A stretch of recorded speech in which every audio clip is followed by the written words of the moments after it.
So at Aston Martin Red Bull Racing, we've undergone a digital transformation over the last many years. And the pace of change is huge in our company. We execute more than 30,000 engineering changes a year, and we also make very data-driven decisions at the racetrack when seconds count. In order to do that, we've had to pick the best applications possible.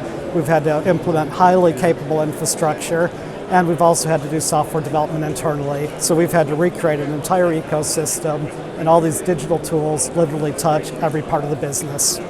We have a very, very aggressive car development program in our company. The car is a big evolving prototype, and the way we achieve that is doing all of that work in the digital world, where the designs are all created with digital tools, we validate them, the activities in our shop floor and our factory are managed by digital tools, and we use digital tools to make decisions on the racetrack.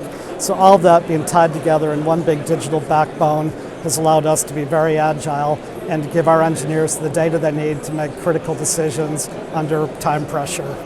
Analytics are really key during the race, and our car is instrumented with several hundred sensors, and we receive real-time telemetry from the car, we receive other data sources, and we take all that through a suite of analytics tools. The infrastructure needed to enable this is really key. So Hewlett Packard Enterprise, for example, provides us with a private cloud that gives us the performance that we need to run these heavyweight programs and to do so in a very reliable manner.